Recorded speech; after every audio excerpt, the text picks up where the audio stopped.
काफ़ी अफसोस की बात है कि एक एक्टर होके, एक सेलिब्रिटी होके कोई इस तरह के स्टेप उठाता है। उसके अगेंस्ट मैंने एक्शन लिया है और ये पूरा प्री प्लान्ड है। Hi everyone, it's Poonam. I'm sorry I've caused this tear and I'm alive. I didn't die because of cervical cancer.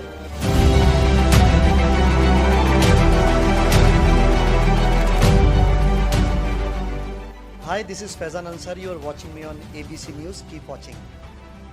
नमस्कार, मैं हूं अनुराग सक्सेना और आप देख रहे हैं एबीसी न्यूज। आज हमारे साथ एक खास मेहमान यहां पर हैं जिनसे हम मुलाकात करने आए हैं और सबसे बड़ी बात यह है कि ये खास मुलाकात इसलिए भी है क्योंकि हम उनसे जानने आए हैं ये क्योंकि उन्होंने अभी हाल ही में एक बहुत ही बड़ा केस चला था जिसको हम लोगों ने देखा था, या यूं कहें कि वो एक तरह से पब्लिसिटी स्टंट था। जी हाँ, हम बात कर रहे हैं पूनम पांडे की, जिन्होंने सर्वाइकल कैंसर से अपनी मौत को लेकर प्रोपोगेंडा रचा था और उसके बाद अगले ही दिन उससे पर्दा उठा था। लेकिन क्या ये चीज़ें सही हैं? क्या एक सेलिब्रिटी को, जो एक नोन फेस है और एक पब्लिक देखा जाए पब्लिक फिगर है, क्या उसके लिए ये चीज़ें सही है? इस पर हम आज बात करेंगे हमारे खास मेहमान से। लेकिन उससे पहले मैं आपको बता दूं, उनके विषय में उनका परिचय करा दूं। हमारे साथ इस समय फैज़ान अंसारी जी हैं और फैज़ान अंसारी जी के बारे में बता दूं आपको, सोशल मीडिया इन्फ्लुएंसर हैं, एक्टर हैं और क्रिटिक भी हैं। और सबसे अहम बात यह भी है कि लगातार कई बातों पर ये अपने विचार रखते आए हैं, वो चाहे पूनम पांडे का मामला हो या उससे पहले और भी कई मामले पे हमेशा आप देख सकते हैं इनको कि ये अपने विचार रखते आए हैं। सर, फैज़ान जी, बहुत बहुत स्वागत है आपका एबीसी न्यूज़ में। Thank you very much. Faizan ji, Kanpur आपका आना हुआ और आखिर हम जानना चाहेंगे, हमारे दर्शक जानना चाहेंगे कि क्या आखिर रीज़न रहा आपका यहाँ आने का? देखिए, एक बहुत ही बड़ा न्यूज़ अभी वायरल हो रहा है पूनम पांडे का, जो पूरे इंडिया में न्यूज़ वायरल हो चुका है। और काफ़ी अफसोस की बात है कि एक एक्टर होके, एक सेलिब्रिटी होके कोई इस तरह के स्टेप उठाता है जिसकी वजह से काफ़ी लोग शर्मसाज होते हैं। जैसे मुंबई के वर्ली इलाके में उनकी सिस्टर रहती है पूनम की, बट वो भी ताला डाल के वहाँ से भी भाग गई हैं। कानपुर में भी सुना है उनके घर में ताला डाला, सब लोग भागे फिर रहे हैं। तो उसके अगेंस्ट मैंने एक्शन लिया है। बॉम्बे में मैंने एक्शन लिया है, पुलिस से कंप्लेन करिए। कानपुर में इसलिए आया हूँ, कल कानपुर के पुलिस कमिश्नर से पर्सनली मैं मिला हूँ और उनको मैंने कंप्लेन फाइल दी है और उन्होंने भी बहुत अच्छा मुझे रिस्पॉन्स दिया है। टू बी ऑनेस्ट, बहुत अच्छे से उन्होंने मुझे रिस्पॉन्स दिया, बहुत अच्छे से आश्वासन दिया कि वो इस केस को आगे तक लेके जाएंगे और जो भी बेस्ट पॉसिबल है वो करेंगे। तो अभी 100 करोड़ का डेफिमेशन केस फाइल करने वाला हूँ मैं पूनम पांडे और उनके हस्बैंड सैम बॉम्बे के अगेंस्ट, जो पूरा एक्चुअली इनका पूरी फैमिली जो है इस पूरे कांड में शामिल है और ये पूरा प्री प्लान्ड है। इन्होंने पहले प्लान ऐसा किया कि अब कुछ काम नहीं है तो कुछ पब्लिसिटी स्टंट करें। पहले भी पूनम पांडे इस तरह के पब्लिसिटी स्टंट कर चुकी है। जैसे उसने कहा था कि इंडिया वर्ल्ड कप जब जीतेगी तो मैं कपड़े उतार के दौड़ूंगी, वो भी एक बहुत बड़ा झूठ साबित हुआ बाद में। और अभी इतना बड़ा पब्लिसिटी स्टंट करना और इतनी बड़ी बीमारी सर्विकल कैंसर का नाम यूज़ करना, जिसकी वजह से जिसका अंत जो है, जिसका जो एंड है वो मौत है। इस बीमारी से सब लोग सिर्फ मरते ही हैं। सो उसने ये भी नहीं सोचा कि क्या बीतेगी उनके पेरेंट्स पे जो लड़की हैं इस बीमारी से जूझ रही हैं।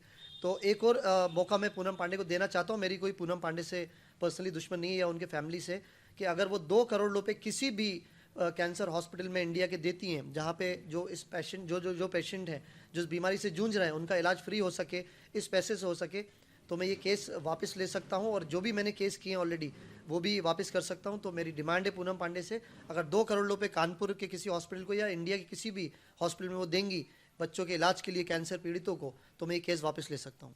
लेकिन फैज़ान जी, आप भी एक सेलिब्रिटी हैं और आप भी सोशल मीडिया इन्फ्लुएंसर हैं। आपको नहीं लगता कि इस तरह से जो सेलिब्रिटी हैं जिनको लोग फॉलो करते हैं, ठीक है, एक रीज़न अच्छा था, एक उनका बताने का रीज़न सही था, एक सर्वाइकल कैंसर को लेकर वो चाहते थे कि अवेयरनेस हो, जिसको लेकर गवर्नमेंट भी कर रही है बहुत कुछ, लेकिन जो तरीका अपनाया वो तरीका सरासर गलत है। लेकिन आप क्या मानते हैं कि जो हमारे जो सोशल मीडिया इन्फ्लुएंसर, जो एक्टर्स हैं, जिनको लोग फॉलो करते हैं, कितना बड़ा ये एक आघात है उनके भरोसे पे और उनके इमोशंस पे? देखिए, पूरा बहुत अच्छा सवाल आपने किया है। पूरी इंडस्ट्री के लिए ये एक अफसोस की बात है। पूरी इंडस्ट्री का नाम पूनम पांडे ने बदनाम किया है। और पूनम पांडे ही नहीं, और भी कुछ सेलिब्रिटी हैं जैसे आसिम रियाज, उमर रियाज हैं जो बिग बॉस में आए थे, उनके अगेंस्ट भी मैंने एक्शन लिया था। जो मुस्लिम समाज में सबसे बड़ा धार्मिक स्थल माना जाता है, हज करना, उम्रा करना, उसको उन्होंने ढाल बनाया था और एयरपोर्ट से लेकर सब जगह उन्होंने पब्लिसिटी स्टंट किया था। सो और उर्फी जावेद के अगेंस्ट भी मैंने एक्शन लिया है, जो धर्म को नहीं मानती हैं, अपने धर्म को नहीं मानती हैं और उस तरह के कपड़े पहनना, इस तरह की बातें करना। और पूनम पांडे तो आप देख सकते हैं अश्लील वीडियो बनाने में उनका वीडियो पहले से वायरल है, जो अब जाके पूनम पांडे ने पूरे देश का नहीं, अपने ही होम टाउन जहाँ से उनकी स्कूलिंग पूरी हुई है, कानपुर का नाम भी उन्होंने ख़राब किया है। तो बहुत अफसोस की बात है, मुझे भी बॉम्बे से पुणे कानपुर यहाँ आना पड़ा, और अभी हम पूरे देश में ही मुहिम चलाएंगे। अगर 2 करोड़ रुपए पूनम पांडे ने किसी हॉस्पिटल में नहीं दिए तो अभी हम नेक्स्ट इंदौर जाने वाले हैं, पुणे जाने वाले हैं, गुजरात जाने वाले हैं और राजस्थान जाने वाले हैं। जितनी भी जगह कोशिश करेंगे, जहाँ तक टाइम निकाल के अपना जितना भी हो सकेगा 100% एफर्ट देके इसके अगेंस्ट एक्शन लेंगे। और पूनम पांडे ने पूरी बॉलीवुड इंडस्ट्री का नाम भी खराब किया है। फैजान जी, अब मैं एक सवाल सबसे अहम पूछना चाहता हूं कि आप देखिए बॉलीवुड इंडस्ट्री से हैं और बहुत सारे ऐसे सोशल मीडिया इन्फ्लुएंसर हैं जो बहुत बेहतरीन और अच्छा काम कर रहे हैं। लगातार आप भी प्रमुखता से उर्फी जावेद के खिलाफ भी आप बोलते रहे। बहुत सारे चीज़ों को हम देखते हैं कि आप कई चैनल्स पर आप दिखते हैं उसका प्रोवोक करते हुए, उसका विरोध करते हुए। आपको नहीं लगता कि जो फैंस हैं, जो लोग हैं, उनको ऐसे लोगों को अनफॉलो करके, यानी कि ऐसे लोगों को तवज्जो ना देके उनको एक सबक सिखाना चाहिए?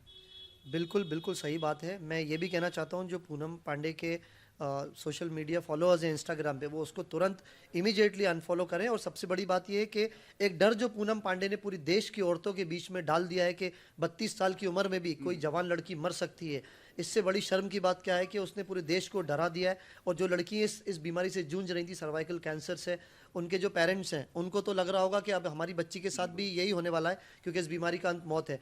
तो मैं चाहता हूं कि उन सबको न्याय मिले, उन सब की आवाज़ बन के। एक्चुअली मुझे इसकी ज़्यादा नॉलेज इस चीज़ की नहीं थी, बट मुझे इंस्टाग्राम पे बहुत लोगों ने डीएम करा कि आप पब्लिक फिगर हैं तो उससे बोलिए। फिर मैंने ऐसा कुछ प्लान किया, अपने लोगों से डिस्कस किया कि क्या करना चाहिए। तो मुझे लगा मैं कानपुर जाके बोलता हूँ। सो मुझे लगता है कि इस पूनम पांडे के अगेंस्ट बहुत ही स्ट्रॉन्ग एक्शन होना चाहिए, ताकि कभी भी कोई इस तरह का मजाक करने का सोचे भी नहीं। अच्छा फैजान जी, ये तो बात हो गई मानहानि की और पूनम पांडे की। इससे थोड़ा सा इतर होकर हम आपके विषय में भी बात कर लें, क्योंकि आप हमारे शहर कानपुर आए हैं और हमारे मेहमान भी हैं। एक बहुत बड़ा अच्छा और रियलिटी शो था आपका डेटबाजी, जिसमें हमने आपको देखा था। अगला आपके जो प्रोजेक्ट्स हैं उनके विषय में थोड़ा सा हमारे ऑडियंस को ये भी बताते जाएं। देखिए, अभी आने वाले टाइम में मैं एक एल्बम कर रहा हूँ, एक सिंगल सॉन्ग कर रहा हूँ जो बहुत ही इंटरेस्टिंग है। सो वो बहुत जल्दी लोगों को वायरल होने वाला है। एक वेब सीरीज़ के लिए मेरी बात चल रही है, और एक मैगजीन कवर शूट करने वाला हूँ। एक मैगजीन कवर शूट ऑलरेडी मैंने किया हुआ है, जो इंस्टाग्राम पे भी है, श्वेता रोहिरा के साथ, जो ऑलरेडी इंडस्ट्री का बड़ा नाम है। तो अभी एक और मैगजीन शूट कर रहा हूँ, एक एल्बम कर रहा हूँ और एक वेब सीरीज़। सो अभी इन सब पे मेरा फोकस है, लेकिन अभी फ़िलहाल इस चीज़ पे मैं ज़रा सा फोकस हूँ। जो सारे काफ़ी स्टेट्स में मुझे जाना है अभी, तो ये लड़ाई मैं कंटिन्यू रखूँगा। आप लोगों का सपोर्ट भी मुझे चाहिए कि ये जब हो और पूनम पांडे 2 करोड़ रुपए डोनेट करे, ताकि ये चीज़ ख़त्म हो। नहीं, बिल्कुल एक और बहुत ही अच्छा काम लगातार फैजान जी आप कर रहे हैं, और कोशिश हमारी भी ये रहेगी कि जैसा कि हमारे चैनल का भी उद्देश्य है कि हम अच्छे लोगों तक पहुंचें और उनके मैसेज को लोगों तक पहुंचाएं। और ऐसे लोग जो हैं जो कहीं ना कहीं समाज को गलत मैसेज दे रहे हैं, उनको भी सबक सिखाने की ज़रूरत है। और हम उम्मीद ये भी करेंगे और हम आपके भविष्य के लिए भी कामना करेंगे कि आपके जितने भी प्रोजेक्ट्स आ रहे हैं वो आप उसमें तरक्की हासिल करें, और all the best for that. आपके जो प्रोजेक्ट्स आ रहे हैं, बस एक चीज़ मैं और कहना चाहूँगा, जो हमारे दर्शक आपको देख रहे हैं उनके लिए कोई एक इंपॉर्टेंट मैसेज जो आप देना चाहें, being a social media influencer actor. देखिए, मैं जितने भी लोग मुझे सुन रहे हैं अभी नेशनल चैनल के थ्रू, मैं यही कहना चाहता हूँ कि जो भी अवेयरनेस जो कैंपेन होता है उस पर ध्यान दें पहले, कि वो क्या है एक्चुअली, उसका फैक्ट पता करें। इस तरह के जो कैंपेन आते हैं, और अगर इस तरह की लड़की कोई जो अश्लील वीडियो बनाती है वो किसी ब्रांड को, इतनी बड़ी बीमारी को अवेयरनेस कैंपेन कर सकती है, तो ये तो पॉसिबल है ही नहीं। तो बहुत सोच समझ के करें, और इस तरह के लोगों को इंस्टाग्राम पे अनफॉलो करें, क्योंकि आप लोगों के फॉलो करने से ही इन लोगों को हिम्मत मिलती है इस तरह के स्टेप उठाने के लिए। तो सोचें समझें, देख के जो आपको ठीक लगे उसको प्लीज़ फॉलो करें और सपोर्ट करें, और इस मेरी लड़ाई में साथ दें। अभी मुझे और स्टेट में भी जाना है, तो मेरी आपसे रिक्वेस्ट है कि जो वाकई में इस बीमारी से जूझ रहे हैं सालों से, उनकी मदद हो सके, इस लड़ाई में मेरा साथ दीजिए please. Thank you so much. बिल्कुल, thank you so much Faizan ji. और हमारे साथ बॉलीवुड के जो एक्टर हैं और social media influencer Faizan ji यहाँ पर थे, उनसे हमने बातचीत की। उनका जो उद्देश्य है वो ये है कि जो हाल ही में पूनम पांडे ने किया, उसका सबक उन्हें सीखना चाहिए, उन्हें मिले। क्योंकि सर्वाइकल कैंसर एक ऐसी बीमारी है जिससे बहुत सारी लड़कियां जूझ रही हैं, लेकिन उनके दिल में, उनके जो परिवार है, उनके दिलों में जो डर पूनम पांडे ने अपने एक देखा जाए पब्लिसिटी स्टंट को लेके उन्होंने जो किया, वो कहीं ना कहीं एक खतरनाक रूप ले सकता है लोगों के जहन में। और इस तरह से देखा जाए तो जो पेशेंट्स होते हैं सर्वाइकल कैंसर के, उनको ज़रूरत होती है आत्मविश्वास की, उनके मनोबल को बढ़ाने की। तो पूनम पांडे ने कहीं ना कहीं बीइंग अ पब्लिसिटी और बीइंग अ पब्लिक फिगर, उन्होंने ये जो काम किया है वो कहीं ना कहीं सच में दिल दुखाने वाला है। फिलहाल आप देखते रहिए एबीसी न्यूज़, और मुझे दीजिए इजाज़त। नमस्कार।